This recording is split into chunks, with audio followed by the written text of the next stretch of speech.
अब शुरू होने जा रहा है देश का सबसे बड़ा मुकदमा, आपकी अदालत, रजत शर्मा के साथ।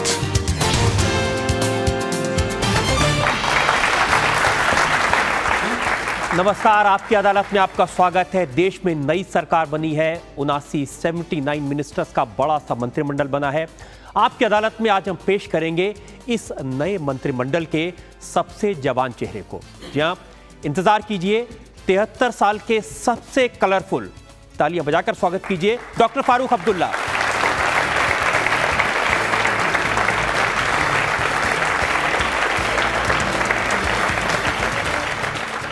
इससे पहले कि हम आज का मुकदमा शुरू करें, आज की जज स्मिता गुप्ता की इजाजत चाहेंगे आज की कार्रवाई शुरू करने की। इजाजत है, आज की कार्रवाई शुरू किया जाए। और इससे पहले कि इल्जामात और सवालात का सिलसिला शुरू हो, एक नजर डालेंगे उस बैकग्राउंड पर, पृष्ठभूमि पर, जिसमें आज का यह खास मुकदमा चला जा रहा है डॉक्टर फारूक अब्दुल्ला पर। I, Farooq Abdullah, do swear in the name of God। हालांकि डॉक्टर फारूक अब्दुल्ला पहली बार केंद्र सरकार में मंत्री बने हैं, लेकिन 79 मंत्रियों की लंबी चौड़ी टीम में वो सबसे अनुभवी नेताओं में से एक हैं। डॉक्टर फारूक अब्दुल्ला सन 1980 में पहली बार श्रीनगर से एमपी बने थे। 3 बार जम्मू कश्मीर के चीफ मिनिस्टर रह चुके हैं। अखबारों ने लिखा कि डॉक्टर फारूक अब्दुल्ला को नॉन कन्वेंशनल एनर्जी की जो मिनिस्ट्री मिली है वो उनके स्टेचर के मुताबिक नहीं है, लेकिन डॉक्टर अब्दुल्ला ने कोई शिकायत नहीं की। 73 साल की जिंदगी में डॉक्टर फारूक अब्दुल्ला ने सारे काम नॉन कन्वेंशनल तरीके से किए हैं, चाहे चुनाव में कैंपेन का तरीका हो या इंटरनेशनल फोरम्स पर हिंदुस्तान की बात रखने का अंदाज। डॉक्टर फारूक अब्दुल्ला ने जितनी सहजता से अपनी सियासी जंग लड़ी है, उतनी ही सरलता से वो गाना गाते हैं, गिटार बजाते हैं और डिस्को भी जाते हैं। इसीलिए 73 साल के डॉक्टर फारूक अब्दुल्ला को नई सरकार का सबसे कलरफुल मिनिस्टर कहा जा सकता है। तो मुकदमा शुरू होता है। आपकी अदालत में पहला इल्जाम डॉक्टर फारूक अब्दुल्ला पर। आपकी अदालत में डॉक्टर फारूक अब्दुल्ला पर इल्जाम है कि सियासत में इनका अंदाज नॉन सीरियस है। जब मैं रिसर्च कर रहा था, पढ़ रहा था, तो ये पता चला कि बचपन में भी आप बहुत शरारती थे। 10वीं में पढ़ते थे तो वालिद साहब ने आपको सिगरेट पीते हुए पकड़ लिया था, काफी पिटाई की। जरा मेरे घर में सबसे ज़्यादा मार मुझे ही पड़ी है। एक दफ़ा उन्होंने मुझे सिगरेट पीते हुए देख लिया। हम उस ज़माने में समझते थे कि अगर पी लोगे तो लगोगे कि बड़े हो। उन्हें देख लिया, ऐसे मार दी कि आज तक मैंने कभी सिगरेट नहीं छुआ है। और मेरी गलतियों पे उसने किया। एक दफ़ा मैं सीढ़ियों से उतर रहा था तो नौकर था नीचे, तो मैंने उसे उल्लू का पट्टा कहा। तो मेरे वालिद ने सुन लिया वो, मेरी गलती से मेरी हाथ से उसकी टोपी गिर गई। 30 रुपए का मुलाजिम था। मेरे वालिद प्राइम मिनिस्टर थे। उन्होंने डंडा पर्दे का निकाला, मेरी माँ को पहले कमरे में बंद किया, क्योंकि माँ का दिल बहुत ही नरम होता है। इतना मारा कि मैं बयान नहीं कर सकता। और मारते मारते मुझे करीबन 50 गज तक ले गए। और मेरे नाक से भी खून बह रहा था, हर जगह से बह रहा था। और इसी तरह ले गए और नौकर के पाँव पे डाल दिया और कहा, ये टोपी उठा के इसके सर पे रखो और इससे माफ़ी लो। ये तुम्हारा नौकर है, मगर ये तुम्हारी गाली के लिए तैयार नहीं है। और तब से आज तक मैंने कभी इंसान में फ़र्क नहीं किया। और मैं अल्लाह का शुक्र करता हूं कि मेरे बाप ने मुझे अच्छा सबक सिखाया। अब जहां तक इस बात का ख्याल है, मेरे दुश्मनों ने हर वक्त ये प्रोपेगेंडा किया कि फारूक अब्दुल्ला नॉन सीरियस है। फारूक अब्दुल्ला मोटरसाइकिल पे शबाना आज़मी को घुमा रहा है। ये आपने भी सुना होगा। इसने इस एक्ट्रेस से शादी करनी है, वो करना है, ये करना है। बहुत सारे नाम है, जितने वो रेखा के, रेखा का भी, जितने वो लगा सकते थे आरोप लगा दिए। मैंने उनसे कहा कि गुलाब की इंसान तारीफ करता है, ज़रूरी नहीं है कि वो गुलाब काटे, गुलाब की तारीफ तो कर सकता है। मगर मेरे दुश्मन इतने थे कि उनको कोई और रास्ता नहीं लगा कि जितने आरोप लगा सके वो आज तक लगाते रहेंगे और जब तक मैं कब्र में जाऊंगा तब तक लगाते रहेंगे। और जिस दिन मैं मर जाऊंगा उस दिन इतनी तारीफ़ें करेंगे कि अब मैं मर गया तो मैंने इनसे कहा देखो, अगर कभी मुझे भी तुमने भारत रत्न या कुछ देना होगा, मरने से पहले देना, मरने के बाद फूट चढ़ाने दुनिया, क्योंकि तब पता ही नहीं तुमने चढ़ाया क्या या नहीं चढ़ाया। हमारे यहाँ मरने के बाद ही ये देते हैं कुछ, और मरने के बाद तारीफ़ें करते हैं। जब तक वो जिंदा होता है उसके जितना उसको खींच सकते हो, ये कर सकते हो, वो कर सकते हो। आप देखना रजत, तुम भी जिंदा रहोगे, क्योंकि मैं बूढ़ा हूँ, मैं तो चला जाऊँगा, मगर तुम देखना जब मैं चला जाऊँगा, तारीफ़ों के पुल जब बांधे जाएंगे तो उनको याद रखना जिन्होंने मेरी तोड़ ताड़ किया है, वो सबसे ज़्यादा तारीफ है। मैं ऐसा एक और एग्जाम्पल आपको देता हूँ, ये जो अखबार में छपा है। डॉक्टर फारूक अब्दुल्ला जिसकी फैन लिस्ट में है, उसका नाम है मल्लिका शेरावत। क्या बात यार, कितना खुशकिस्मत है ये फारूक कि ऐसे ऐसे बड़ी बड़ी हस्तियां फारूक की किताबों में लिखी गई। उसमें अखबार में लिखा है कि डॉक्टर फारूक अब्दुल्ला ने अपनी दिल की बात मल्लिका को बता डाली और कहा कि कुछ ऐसा वैसा सोचने की ज़रूरत नहीं है, वो मल्लिका के फ़ैन है, और उन्होंने मल्लिका शेरावत को डिनर पर इनवाइट किया। हजूर, ये न थी मेरी किस्मत कि विसाल यार होता, अगर और जिंदा रहते तो यही इंतज़ार रहता। अब ये भी सुना कि इस उम्र में आपका जो अंदाज है वो ये है कि अगर पास में डिस्को होगा तो सबसे पहले आप डांस करने पहुंच जाएंगे। अगर आपका कैमरा नहीं होगा तो ज़रूर जाऊंगा।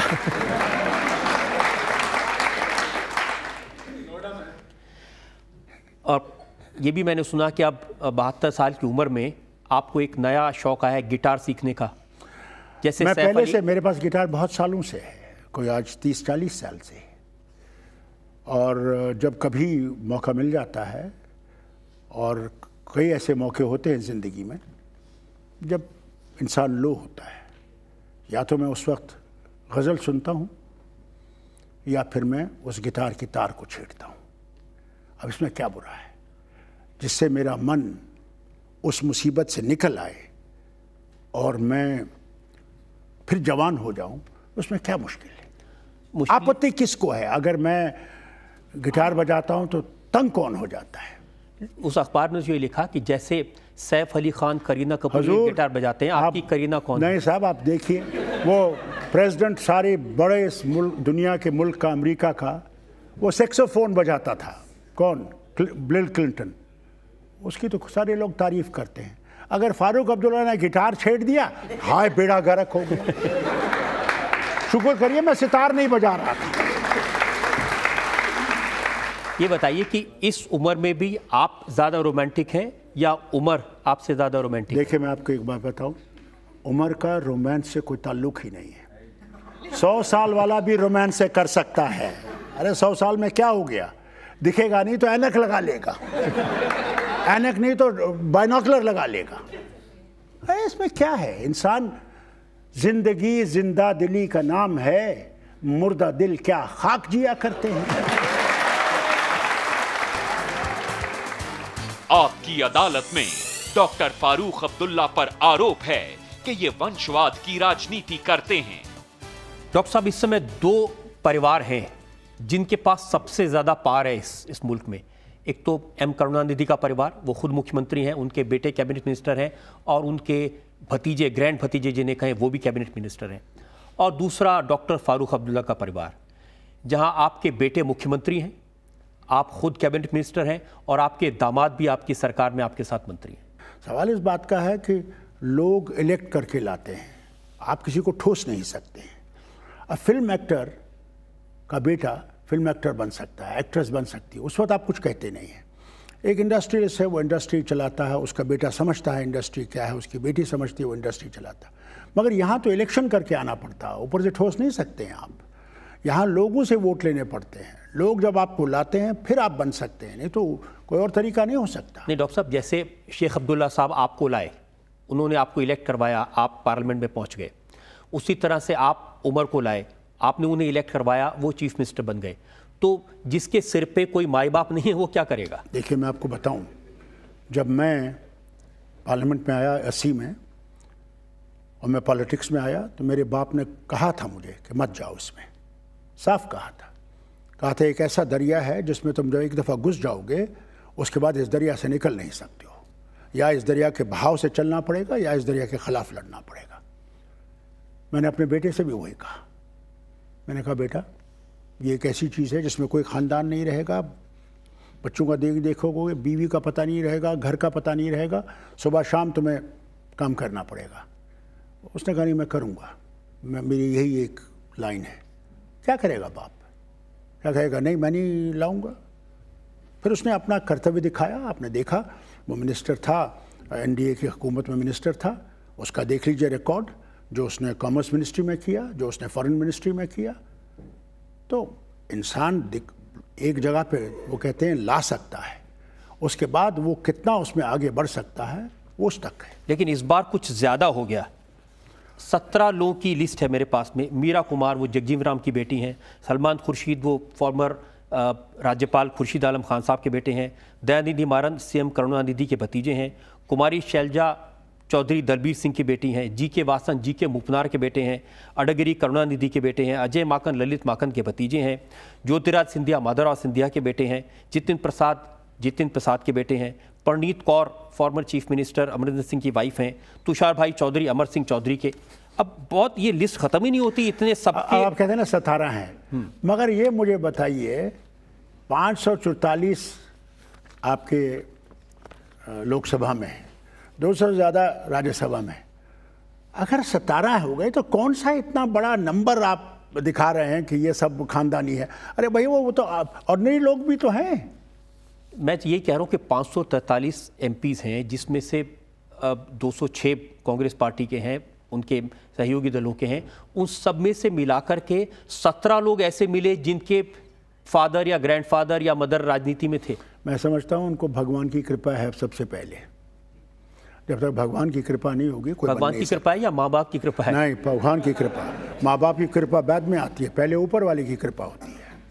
जिसने ऊपर वाले ने जिसको देना है, हमारे में कहते हैं वो इज़्ज़ो मंतशा व ज़िल्लो मंतशा, कि मैं इज़्ज़त देने वाला हूँ और मैं ज़िल्लत देने वाला हूँ। जिसको वो देगा उसे कोई ले नहीं सकता, और जिससे वो लेगा उसे कोई दे नहीं सकता।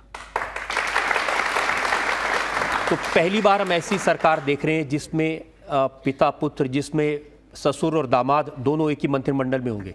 ऐसा पहले कभी नहीं देखा। मंत्रिमंडल में है, मगर उनका आधार विभाग है, मेरा अलग है, उनका काम अलग है, मेरा काम अलग है।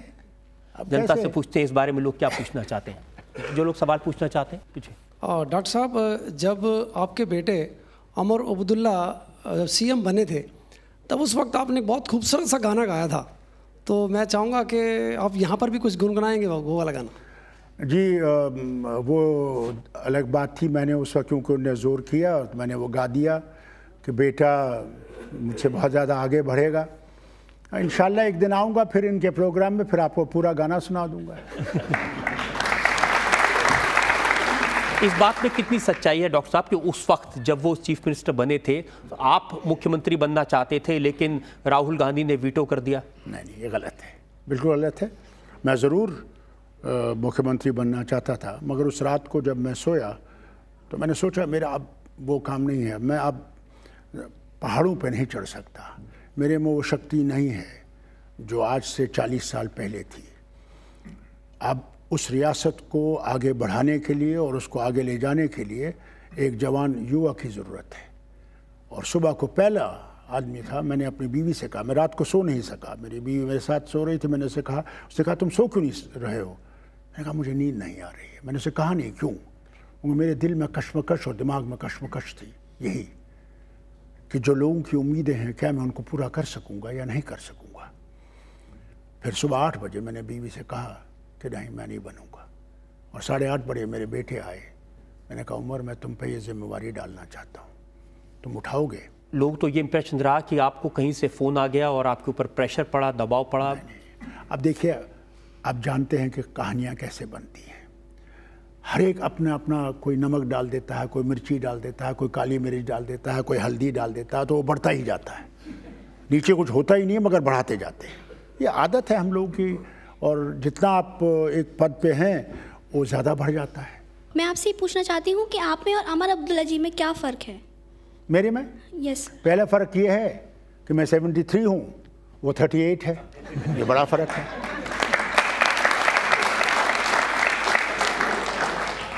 दूसरा फ़र्क ये है कि मैं गोल्फ खेलता हूँ, वो गोल्फ नहीं खेलता, वो ज़्यादातर डेस्क काम करता है। और तीसरा फ़र्क ये है कि वो युवा पीढ़ी की दिल की धड़कन को समझता है, मैं बूढ़ी पीढ़ी की धड़कनों को समझता हूँ। आपकी अदालत में डॉक्टर फारूक अब्दुल्ला पर इल्जाम है कि यह आतंकवादियों को छोड़ने के लिए जिम्मेदार हैं। डॉक्टर साहब, इस चुनाव के दौरान बार बार चर्चा हुई अजहर मसूद की, जिन्हें जसवंत सिंह हवाई जहाज में बिठाकर कंधार छोड़ आए थे, और जब इतिहास देखा तो पता चला कि छोड़ने वाले तो आप थे, आप मुख्यमंत्री थे। ये बिल्कुल सही बात है, मगर आप ये भी भूल गए कि उससे पहले भी मुझसे 5 को छुड़वाया गया था, जब वीपी सिंह साहब हुकूमत करते थे यहाँ पे। तो ये आप कह रहे छुड़वाया गया था, किसने मजबूर? आप सुनते जाइए ना। तो वो जब उन 5 को भी छोड़ने के लिए आए, मैंने उस वक्त भी शोर किया था कि मत करो, मगर वो लोग माने नहीं। अल्लाह का शुक्र है दोनों ज़िंदा हैं, आरिफ मोहम्मद ख़ान भी ज़िंदा हैं, और जो बाद में वज़ीर आज़म हिंदुस्तान के बने गुजराल साहब, वो भी ज़िंदा हैं। उनसे पूछ लीजिए क्या गुजरी मुझ पे उस वक्त। और फिर जब ये दूसरा मौका आया और उस वक्त ये मौलाना अजहर और उन 2 के लिए कहा कि इनको छोड़िए, मैंने जसवंत सिंह जी से, मैंने अडवाणी जी से विनती की कि मत कीजिए, ये एक ऐसी चीज़ हो जाएगी कि इसका खमियाजा जो हमें बरना पड़ेगा वो बहुत बहुत भारी पड़ेगा। मगर क्योंकि माफ़ी मांगता हूँ ये कहने को, मीडिया ने एक ऐसा यहाँ पे चक्कर भर दिया था कि मीडिया, अगर आप देखें, उस वक्त यही दिखाता था कि वाजपेयी के घर के सामने वो लटक गए हैं सारे रास्ते पे, हमारे रिश्तेदारों को वापस लाओ, जो भी होगा सो करो। और मीडिया दिखाए, बार बार ये दिखाए कि बस हमें वही चाहिए और कुछ नहीं, भारत जाए भाड़ में, हमारे रिश्तेदार लाओ। तो जब ये मीडिया ने हाइप दी इसकी, मैं समझता हूँ उस हुकूमत के पास और कुछ नहीं था कि वो इसको हटा नहीं सके। उन्होंने कहा चलिए ले आइए, मगर बहुत गलत हुआ। अगर हम उस वक्त उस जहाज़ को और उन आदमियों को कुर्बान करते तो दुनिया के सामने ये कहते कि भारत जो है वो आतंकवाद के लिए कोई चीज़ भी कुर्बान करने को तैयार है, मगर आतंकवाद को ख़त्म करने के लिए खड़ा है। वो हमने नहीं किया, और जिसका खमियाजा मैं समझता हूँ उस जमात ने भर लिया है पिछले इलेक्शन में। डॉक्टर साहब, आप कह रहे हैं कि आप बिल्कुल इसके खिलाफ थे, बिल्कुल आपने प्रोटेस्ट किया था। हाँ? तो वो कौन सी ताकत थी, वो कौन से लोग थे जिन्होंने आपको मजबूर किया? रजत, तुम खुद जानते हो, ये सब जानते हैं, क्यों मुझसे नाम लेना चाहते हो? अब बहुत हो गया उसको, अब जितना भूल जाए तो भूल जाए। देखिए, लोग जानना चाहते हैं, आप लोग जानना चाहते हैं, मैं सिर्फ इनका नुमाइंदा देखिए, होकर उस वक्त एनडीए की हुकूमत थी, और एनडीए की हुकूमत में उस वक्त आप ये जानते हैं कि होम मिनिस्टर हमारे अडवाणी जी थे और जसवंत सिंह जी फॉरेन मिनिस्टर थे, और इन लोगों ने कैबिनेट मीटिंग बुलाई यहाँ जब इसका फैसला हुआ, जिसमें सब थे, सब उनके मंत्री थे, प्रधानमंत्री वाजपेयी थे। उस वक्त उन्होंने यही फैसला किया कि इनको छोड़ना है। अगर कि मैंने 3 घंटे पहले उन अफसरों से बहस की कि नहीं होगा, फिर टेलीफोन पे उनसे कहा, मैं गवर्नर साहब सक्सेना साहब भी जिंदा हैं, शुक्र है खुदा का, मैंने उनसे भी कहा सक्सेना साहब भी बहुत गलत हो जाएगा, अगर हम ये कुर्बानी नहीं दे सकते तो हम इस देश को बचा नहीं सकते। मगर मेरी चली नहीं। और वो मौलाना मसूद अजहर जो आज भी पाकिस्तान में बैठकर हिंदुस्तान के खिलाफ आतंकवाद की हुजूर, हिंदुस्तान के खिलाफ नहीं, वो उस मुल्क को भी ख़त्म कर रहा है। जिन्होंने हमारे लिए कब्र खोदी थी, आज उस कब्र में वो खुद गिर रहे हैं। आतंकवाद उनको खुद खा रहा है। आज हर एक शहर में लोगों से ये कहा जा रहा है कि तुम घर से निकलो, क्योंकि हम आने वाले हैं, बमबारी करने वाले हैं, वो तालिबान साफ कह रहे हैं। यहाँ रोज हम पढ़ते हैं कि तालिबान ने अब लाहौर छोड़ के अब कराची को निशाना बनाया है, सारे शहरों पे, मुल्तान पे, सब शहरों पे कह रहे हैं उनसे कि निकलो बाहर लोगों को, हमने अब शहरों पे हमला करना है। जिस टाइगर को उन्होंने तैयार किया वो टाइगर इन्हीं को खा रहा है। उसका खतरा आप समझते हैं कि हिंदुस्तान पर भी है? आप ये मत समझिए कि हिंदुस्तान ही सिर्फ है जो इस खतरे के, सारा विश्व टेररिस्ट के खतरे में है। हमें कभी इसको एक छोटे से दायरे में बंद नहीं करना चाहिए। इसका दायरा बहुत वसी है और अगर हम इस वसी दायरे को इस्तेमाल नहीं करेंगे और हर दुनिया के हर देश से ये नहीं कहेंगे कि हमने इकट्ठे इसके खिलाफ लड़ना है, तब तक हम कभी इस पर काबू नहीं पाएंगे। ये सारी दुनिया की लड़ाई है, सिर्फ हिंदुस्तान की अलग लड़ाई नहीं है। ये भारत की लड़ाई नहीं समझना चाहिए हमें, बल्कि ये सारे विश्व की लड़ाई है। अगर हमने विश्व को बचाना है और इन लोगों को ज़िंदगी देनी है जिसमें ये आज़ादी से जी सकें, और वो जो आज पैदा नहीं हुए हैं कि उनकी ज़िंदगी अच्छी हो सके, तो हमने टेररिज्म को आज ख़त्म करना है। लोगों को तो ये लगता है डॉक्टर साहब कि जब 26/11 को हिंदुस्तान पर हमला किया था, मुंबई में जब हमला हुआ था, उस समय हमें अपनी ताकत का इस्तेमाल करके पाकिस्तान में जो टेररिस्ट के कैंप्स हैं उनको डिस्ट्रॉय कर देना चाहिए था, उन पर हमला करना चाहिए था। यही टेररिस्ट चाहते थे। टेररिस्ट चाहते थे कि ये लड़ाई बढ़ जाए और भारत जो है हिंदुस्तान पे हमला करेगा, और वो जो है भारत की फ़ौज के साथ मिलकर फिर एक वो इस्लामिक फ्रंट जो बनाना चाहते हैं वो करते। मैं समझता हूँ मनमोहन सिंह जी ने बहुत एहतियात से काम किया, उनने हमला नहीं किया, क्योंकि जो एक छोटी सी हुकूमत अभी जीत के आई थी, लोगों के वोट से आई थी, हमने उसको सलामत रखना है। नहीं तो फिर से वहाँ फ़ौज की हुकूमत आ जाएगी, और फ़ौज की हुकूमत आपने पहले भी देखी है, अब भी देखी है। इसलिए जो उस वक्त उन्होंने एक समझ सोच के जो काम किया वो सारी दुनिया ने माना है। लेकिन अब तो ख़तरा और बढ़ गया, अब तो तालिबान बिल्कुल हमारे दरवाजे तक पहुँच गए हैं। मगर ये भी आपको मैं बताऊं, आज दुनिया जो है इस खतरे को देख रही है और हिंदुस्तान के साथ बैठी हुई है इस खतरे को निपटने के लिए। और ये मत समझिए कि इस वक्त काम नहीं हो रहा है कि किस तरह से ज़्यादा इन आतंकवादियों के खिलाफ इकट्ठे लड़ाया जाए। मैं उस पहले वाले सवाल पर डॉक्टर साहब से फिर ज़रूर पूछना चाहता हूँ, जो अज़हर मसूद को कंधार में छोड़ कर गए थे, क्या ये सच है कि उस समय बहुत सारे पैसा, बहुत सारी फॉरेन करेंसी भी उस हवाई जहाज़ में गई थी आतंकवादियों के साथ? मुझे उस हवाई जहाज़ के में क्या गया मैं नहीं जानता हूँ। मैं जानता हूँ हमारे 3 आतंकवादी उसमें गए। पैसा गया या नहीं गया वो आपको आपकी अदालत में उनमें से किसी को बुलाना चाहिए जो उस जहाज़ में उनके साथ गए। और जब रुबैया सईद का अपहरण हुआ था उसमें आपने जिक्र किया 5 आतंकवादी छोड़े गए थे। उन 5 आतंकवादियों को छोड़ने के लिए भी आपकी थोड़ी आर्म ट्विस्टिंग की गई थी, प्रेशर डाला गया था। कौन थे वो लोग जानना चाहते हैं। वो वीपी सिंह की सरकार थी जिसमें मुफ्ती साहब उनके होम मिनिस्टर थे। मेरी एक ही गलती है, मैं आज भी ये मानता हूँ, मुझे उस वक्त अपना त्याग पत्र उनके हाथ में देना चाहिए और ये लीजिए जो आपने करना है करिए, मगर फारूक अब्दुल्ला आपका हिस्सेदार नहीं बनेगा इसमें। वो मेरी सबसे बड़ी गलती है और मैं समझता हूँ मरते दम तक मेरी ये गलती मेरे साथ जाएगी। लेकिन ये गलती आपने 2 बार की। दूसरी बार भी मैंने की, मगर पहली गलती अगर मैं नहीं करता तो मैं दूसरी दफ़ा वो गलती नहीं करता।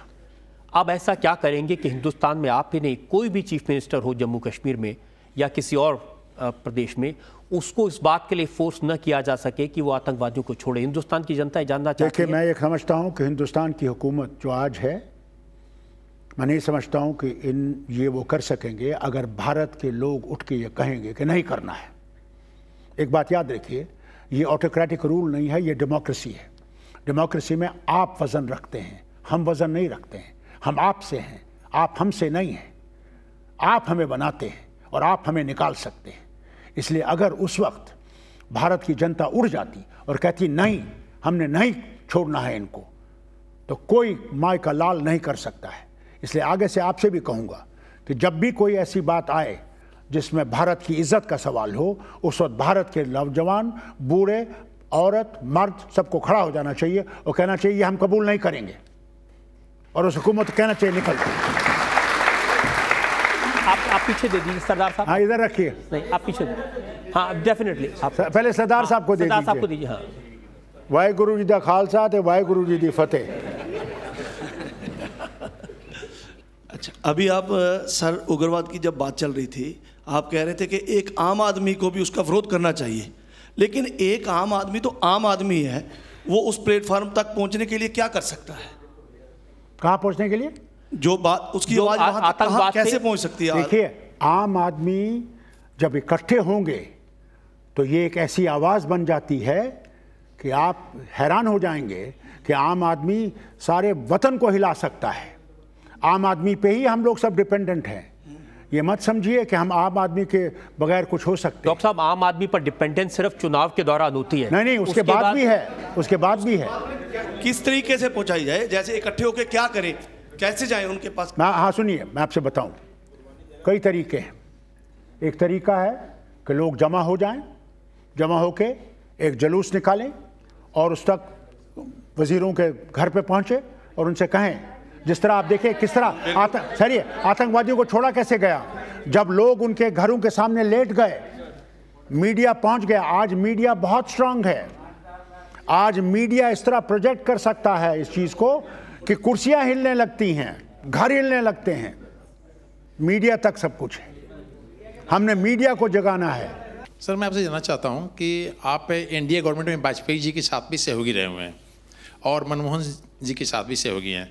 इन दोनों व्यक्तित्व के साथ आप रहे हुए हैं, इन दोनों व्यक्तित्व की कुछ खास अंतरंगता कुछ हो जो हम लोग साथ आप शेयर करना चाहेंगे? देखिए, वाजपेयी जी जो हैं बहुत ही अच्छे नेता है। हमारी कितनी डिफरेंसेस क्यों ना हो, मगर मैं नहीं समझता हूं कि उन्हें उतनी मोहब्बत भारत से आज भी है, तब भी थी और जब तक जिंदा रहेंगे जितनी मोहब्बत मनमोहन सिंह को है। और 23 पार्टीज को चलाना आसान नहीं था।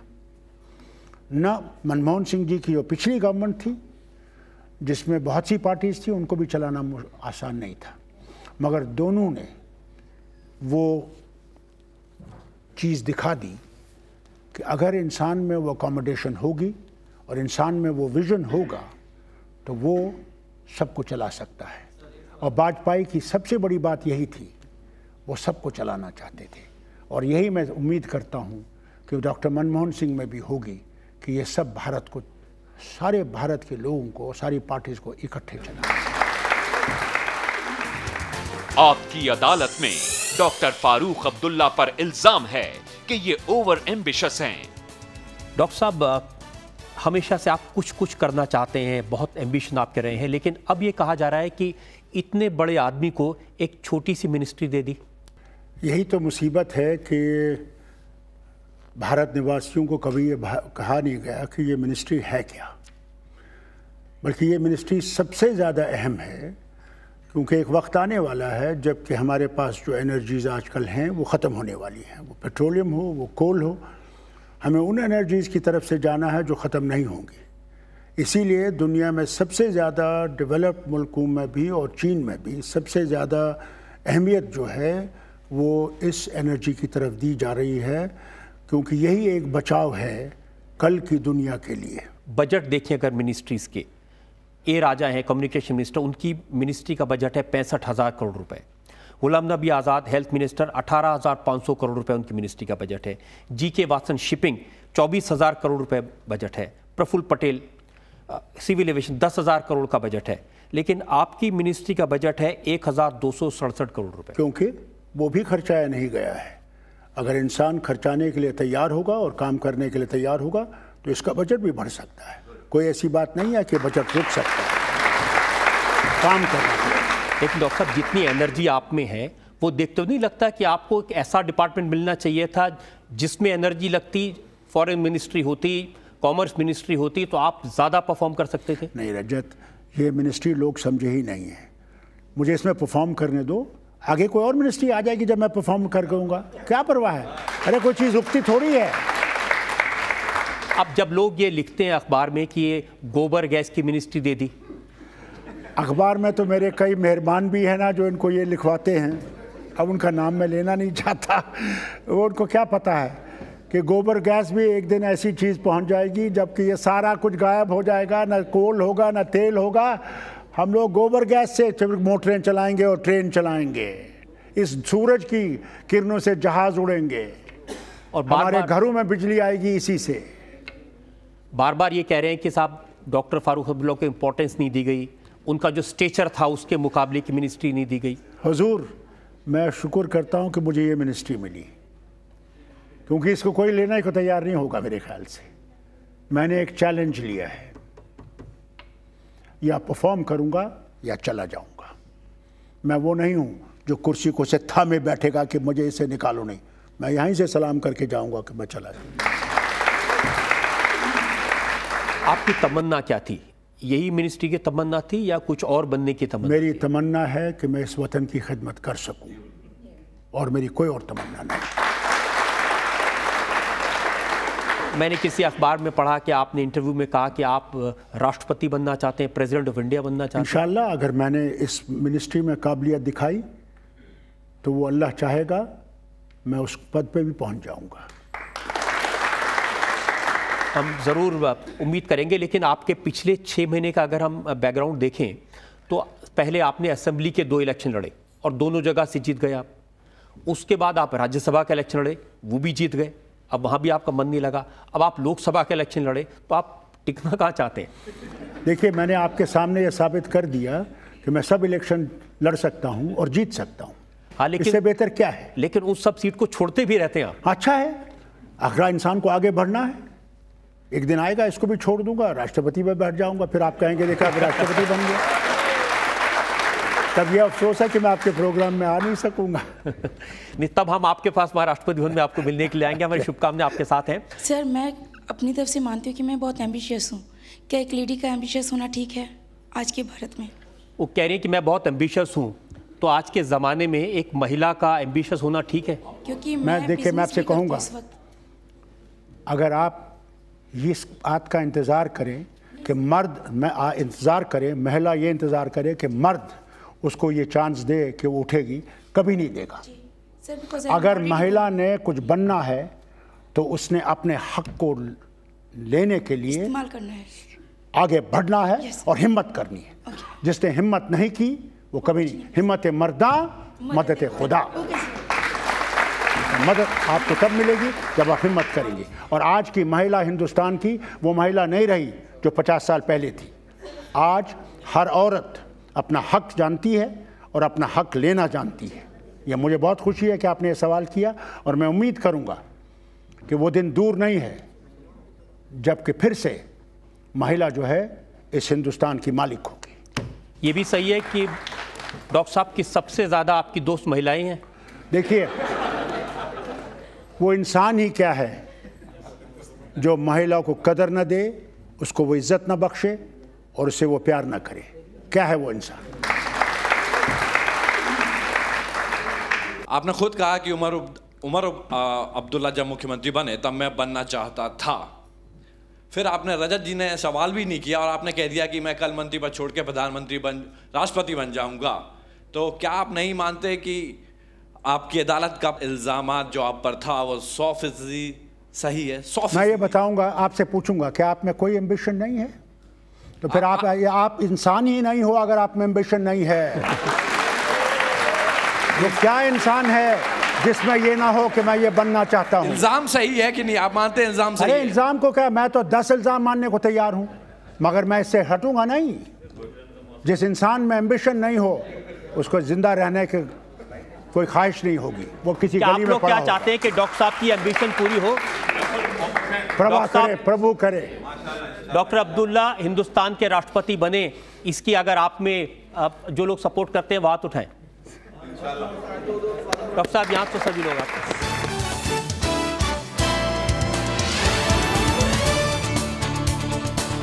आपकी अदालत में आज हमने इल्जाम लगाए डॉक्टर फारूक अब्दुल्ला पर। उनसे पूछा उनके नए मंत्रालय के बारे में, उनसे पूछा कश्मीर के बारे में, टेररिज्म के बारे में। हमने उनसे पूछा उनके अंदाजे बयां के बारे में, उनके नॉन सीरियस एटीट्यूड के बारे में। डॉक्टर अब्दुल्ला ने हर सवाल का बेबाकी से जवाब दिया। अब वक्त है आपकी अदालत में आज की जज स्मिता गुप्ता के फैसले का। फारूक साहब, आपने तो आज के सवालों का जवाब बहुत अच्छे तरीके से दिया।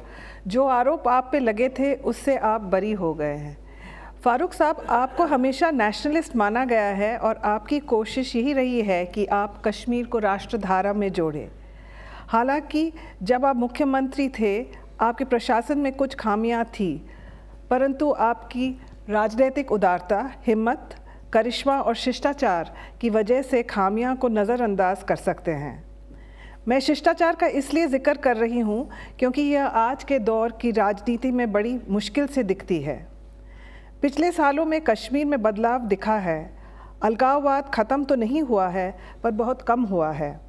हम उम्मीद कर सकते हैं कि जब आपका पुत्र उमर अब्दुल्ला कश्मीर के बागडोर संभाल रहे हैं और आप दिल्ली में शासन कर रहे हैं तो दोनों मिलकर कश्मीर में भी पूरा अमन चैन कायम करके दिखाएंगे। मगर जाने के पहले हम आपको एक सज़ा देते हैं कि आप जाने के पहले आप एक गाना हमें सुना कर जाएं। अब जज साहब ने कहा है 2 लाइनें सुना दूंगा। मट्टी से खेलते हो बार बार किस लिए, मट्टी से खेलते हो बार बार किस लिए, टूटे हुए दिलों से है ये प्यार किस लिए, मट्टी से खेलते हो बार बार किस लिए।